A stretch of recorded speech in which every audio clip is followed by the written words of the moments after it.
Welcome to today's Explainer. So, picture this. You've just walked off the pickleball court. You're completely drenched in sweat. Your muscles are just screaming. You're totally exhausted, but somehow, you're still on the losing side of the scoreboard. Oof. It's incredibly frustrating, right?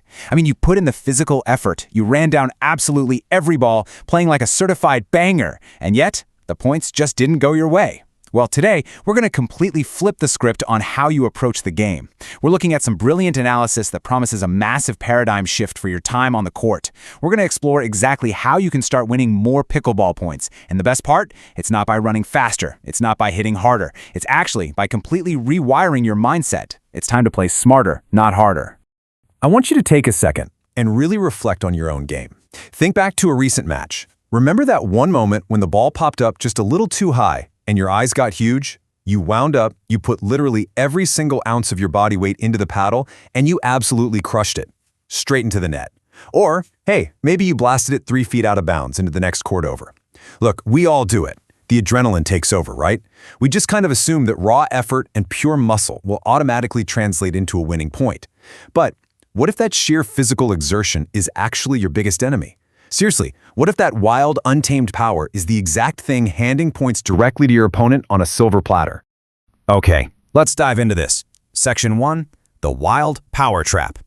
You know, it's such a common, almost gravitational pull for players at every single level to rely on sheer force. We see a ball, we want to hit it hard. I mean, it feels good. But the source material we're looking at today identifies this exact instinct as a trap. When we fall into wild, rushed hitting, our heart rate spikes, our feet are scrambling all over the place, out of position, and we find ourselves frantically lunging at the ball, just hoping and praying that sheer velocity is going to save us. It's totally chaotic, it's panicked, but contrast that with smart decisions and calm strategy. When you play this way, your feet are solidly planted. You're actually breathing. You're actively assessing the court and staying in total control of your environment. The difference is literally night and day. One is just a frantic scramble. The other is an absolute masterclass in control. And that brings us to the absolute core thesis of our explainer today. Let me just read this exactly as it's presented, because honestly, it's essentially the fundamental law of the court. Pickleball rewards smart decisions more than wild power. I really want you to treat that quote like a golden rule. It carries immense weight. Think about it. The game is specifically designed with its unique paddle, the wiffle ball, the non-volley zone. All of it is there to neutralize people who rely solely on brute force. The physics of the sport literally favor the player who engages their brain way before they engage their bicep. Moving right along. Section 2. The 4 pillars of smart play. So, we know we need to drop the wild power, but what exactly do we replace it with, right? How do we actually execute those smart decisions out there? Well, the source text breaks this down into a highly tactical, highly actionable formula. This is your literal blueprint for winning more points. It starts with patience and placement, it's supported by physical balance, and it ends in controlled shots. These are not just empty buzzwords, they are very specific, functional mechanics. When you dedicate yourself to mastering these 4 elements, you completely eliminate that urge to force a risky attack. You don't have to guess or hope anymore. Let's break these down a bit more so you can visualize exactly how this looks during a rally. First up, patience and placement. Think of these as your tactical foundation. Patience just means you stop rushing. You wait for the absolute perfect moment to strike. You let the ball bounce. You endure that dink rally at the kitchen line without getting bored and pulling the trigger way too early. You let the opponent make the mistake. And then there's placement. Instead of hitting the ball as hard as humanly possible right back at your opponent's paddle, you put the ball exactly where they aren't. You find their weak backhand. Let me tell you, there is nothing quite as satisfying as watching a banger opponent scramble because you softly placed a third shot drop right into the kitchen, rather than driving it directly at their chest. A smartly placed ball is going to effortlessly outsmart a panicked opponent every single time. Okay, so once your patience and placement are locked in, it all comes down to balance and controlled shots. This is the physical execution of your smart strategy. Balance means you're physically stable. You aren't falling backward off your heels, and you definitely aren't flying forward completely out of control. Your feet are solidly right under you.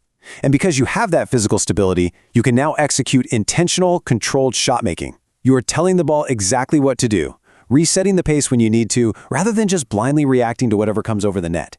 This combination of physical balance and shot control, it acts as the absolute perfect antidote to that chaotic, wild gameplay. Which brings us to Section 3, confidence, purpose, and winning. Let's just pause here. I want to let this simple, profound truth really sink in for a second. calm strategy beats rushed hitting. We're moving into the ultimate psychological payoff of adopting this highly structured approach to the game. Mental composure will always outlast physical strain. Always. When you are calm, you see the whole court clearly.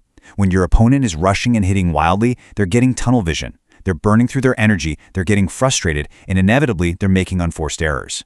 Your calm strategy doesn't just act like a mirror reflecting their chaos, it actually becomes an active weapon. It completely disarms them until they eventually break. Forcing a risky attack is born purely out of panic, right? It's that anxiety of not knowing what else to do, so you just swing hard and pray it somehow magically lands in. But when you apply our 4 pillars, everything shifts. When you transition away from forcing risky attacks out of pure panic, you step into a game of deep confidence and purpose. You know exactly why you're hitting a soft drop shot. You know exactly why you're targeting their left foot. There's this incredibly deep, profound satisfaction in playing a deliberate, purposeful game where you are the one pulling all the strings. And the ultimate payoff here is absolutely massive. When you finally drop the wild power, what do you get in return? Well, you win more points. You rely on calm strategy rather than totally exhausting physical exertion. You play with total confidence, and you play with crystal clear purpose. By shifting your mechanics and really your mindset, you not only dictate the final score, but your actual enjoyment of the game skyrockets. You aren't dragging yourself off the court frustrated and exhausted anymore. You're leaving feeling like an absolute strategic mastermind. So, I want to leave you with this final, vital question to carry with you. The very next time you step onto the court, the next time you serve that wiffle ball, the next time you step right up to that non-volley zone line and see an opportunity, will your next shot be power or purpose? The choice is entirely yours, but only one of them is going to consistently put numbers on your side of the scoreboard. Thanks so much for joining me on this explainer. Keep playing smart, and I'll see you next time.